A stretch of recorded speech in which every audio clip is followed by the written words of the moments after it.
Hello everyone, welcome to my channel.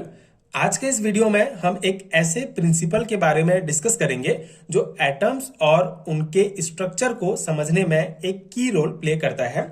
ये principal है Pauli's exclusion principle, Pauli का अपवर्जन नियम, जिसे ऑस्ट्रेलियन फिजिसिस्ट वॉल्फगैंग पाउली ने सन 1925 में प्रपोज किया था।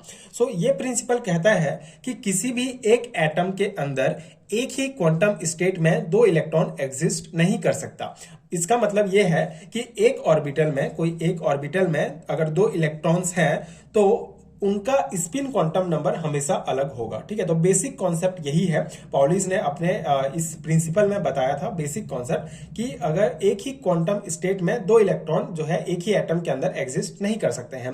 अगर उनका जैसे चार क्वांटम नंबर्स होते हैं तो तीन क्वांटम नंबर्स अगर समान भी हैं तो चौथा क्वांटम नंबर डिफरेंट होगा ही होगा। ठीक है, आगे इस कॉन्सेप्ट को और समझेंगे। बेसिक कॉन्सेप्ट ये है। ये प्रिंसिपल एटम के इलेक्ट्रॉनिक कन्फिगरेशंस और पीरियोडिक टेबल के पैटर्न को समझने में मदद करता है। इस वीडियो में हम पाउलिस एक्सक्लूजन प्रिंसिपल को स्टेप बाय स्टेप समझने की कोशिश करेंगे और इसका इंपॉर्टेंस को भी समझेंगे।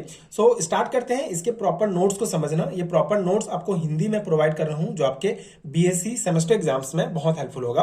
पाउली का अपवर्जन नियम, पाउलिस एक्सक्लूजन प्रिंसिपल, एक परमाणु में किसी इलेक्ट्रॉन की स्थिति स्पष्ट करने हेतु चारों क्वांटम संख्याओं की आवश्यकता होती है। तो इस पॉइंट में क्या है कि पिछले वीडियोस में हमने क्वांटम नंबर्स के बारे में डिस्कस किया है। तो कोई भी जैसे ये हमारा एक एटम है, तो किसी भी एटम्स में जो है ये सेल्स हैं, ठीक है, तो इसमें इलेक्ट्रॉन्स होते हैं। तो किसी भी एटम्स में किसी एक इलेक्ट्रॉन की स्थिति को स्पष्ट करने के लिए हमको चार क्वांटम नंबर्स की आवश्यकता होती है। ये चार क्वांटम नंबर्स हैं मुख्य क्वांटम नंबर, द्विघांसी quantum number, magnetic quantum number and spin quantum number. अगर हमको ये चार क्वांटम नंबर पता है तो हम किसी भी एटम में किसी इलेक्ट्रॉन की स्थिति को स्पष्ट कर सकते हैं।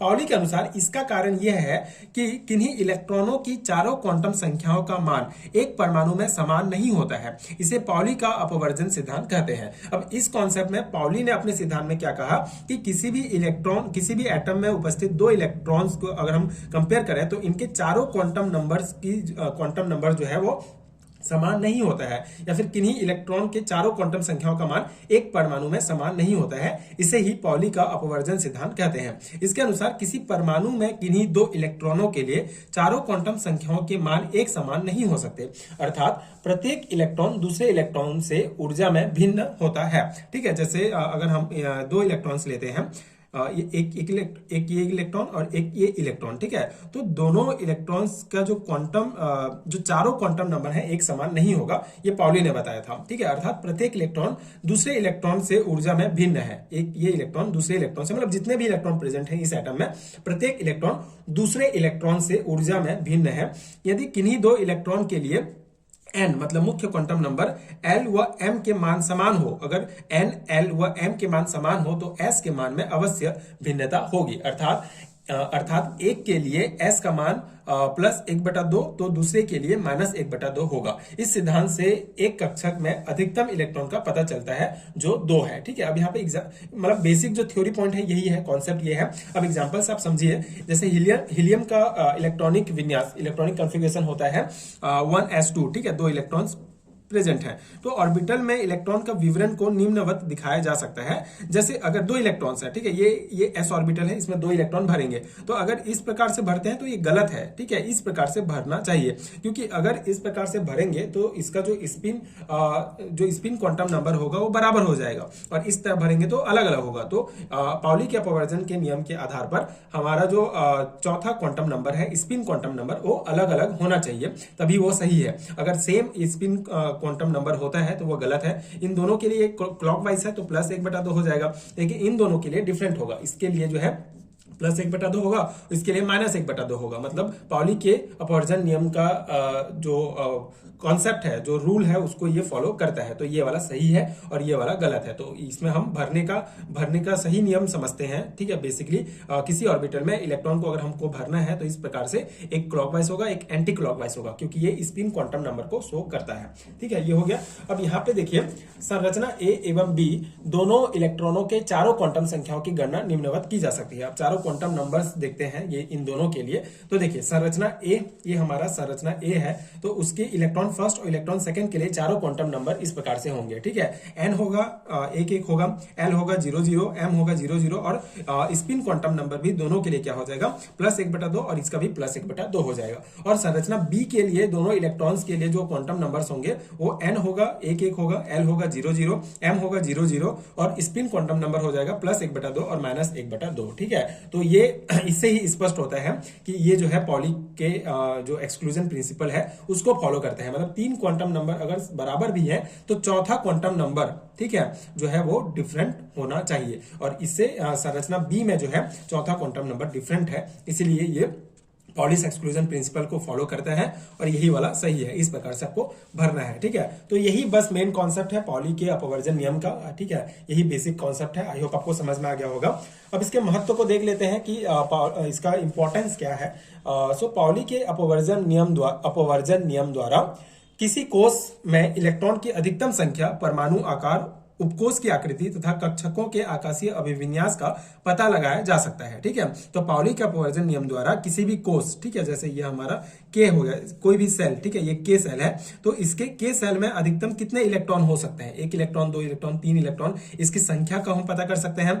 परमाणु का आकार क्या है, उपकोष की आकृति, ये जो के, इसमें के बाद जो उपकोष होंगे एस उपकोष होगा, इसकी आकृति तथा कक्षकों के आकाशीय अभिविन्यास, ये सब का पता हम कर सकते हैं पाउली के अपवर्जन नियम के द्वारा, ठीक है। तो ये एक बहुत इंपॉर्टेंट इसका महत्व है, ठीक है।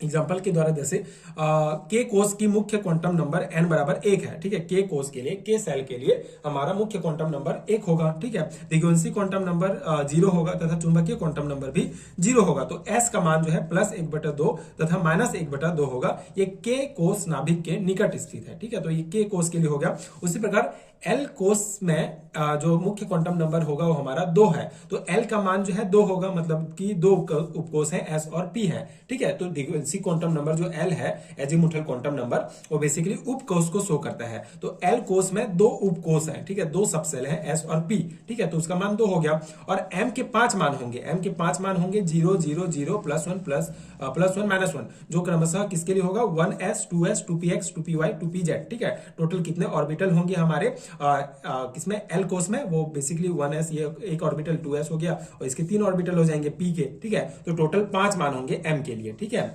तो ये बेसिकली कक्षकों को प्रदर्शित करता है और कक्षकों को हम जो है जो मैग्नेटिक क्वांटम नंबर है उससे हम शो करते हैं, ठीक है। उसकी संख्या निकालते हैं कक्षकों की संख्या को गिनकर। उसके बाद उनमें से प्रत्येक कक्षक में +1/2 तथा -1/2 वाले इलेक्ट्रॉन युग्म पाए जाते हैं। अतः एल कोष में कुल 8 इलेक्ट्रॉन होंगे, ठीक है। 2 4 5 6 7 8, ठीक है। टोटल मतलब 8 इलेक्ट्रॉन्स होंगे युग्म में पाए जाएंगे, ठीक है। युग्म अगर यहाँ पे कोई एक ऑर्बिटल में युग्म में पाया जा रहा है तो वो एक तो प्लस, अगर क्लॉकवाइज है तो +1/2 होगा और ये -1/2 होगा। तो इसी को बताया गया इसमें। इसी प्रकार MnO आगे का जो भी कोष है, जो सेल्स है, उसके भी बारे में भी हम पता कर सकते हैं इसके द्वारा, ठीक है। तो यही इसका बेसिक कॉन्सेप्ट है, मेन जो है इसका महत्व है। आई होप आपको समझ में आ गया होगा। तो ये है पाउली का अपवर्जन नियम। बेसिक कॉन्सेप्ट मैंने समझाने का प्रयास किया है, प्रॉपर नोट्स मैंने प्रोवाइड किया है जिसको आप डायरेक्टली अपने सेमेस्टर एग्जाम्स में लिख सकते हैं। बेसिकली ये टॉपिक आपको atomic structure and periodic properties unit में मिलेगा, जो बीएससी के न्यू सिलेबस में भी दिया गया है। तो आपके सिलेबस में आप देख सकते हैं, किसी भी सिलेबस में आपका ये टॉपिक है तो ये वीडियो आपके लिए डेफिनेटली बहुत हेल्पफुल होगा। एंड अगर आपको हैंडरिटन नोट चाहिए पीडीएफ फॉर्म में बीएससी एंड एमएससी लेवल के सेमेस्टर एग्जाम्स के लिए, तो नीचे डिस्क्रिप्शन बॉक्स में आपको लिंक मिल जाएगा जहां आप हिंदी एंड इंग्लिश मीडियम के नोट्स डाउनलोड कर सकते हैं। वहां से आप नोट्स लेके डायरेक्टली उसका प्रिंट निकाल के तैयारी कर सकते हैं। एंड अगर आप खुद से नोट्स बनाते हैं तो वो भी ज्यादा हेल्पफुल होगा आपके लिए। आप वीडियो देख के खुद के नोट्स भी बना सकते हैं। लेकिन अगर आपको नोट्स नहीं बनाना, आपको नोट्स सीधा नोट्स लेके पढ़ना है, तो आप नीचे डिस्क्रिप्शन बॉक्स में लिंक मिल जाएगा, वहां से चेक कर सकते हैं। एंड अगर ये वीडियो आपके लिए हेल्पफुल रहा होगा तो और भी वीडियोस हैं इसी चैप्टर के, जिसको देखने के लिए आप चैनल के प्लेलिस्ट चेक कर सकते हैं, वहां पे आपको मिल जाएगा। एंड वहां से आप और वीडियोस देख सकते हैं। एंड आगे की वीडियोस देखने के लिए चैनल के साथ जुड़े रहिए। Thank you so much for watching.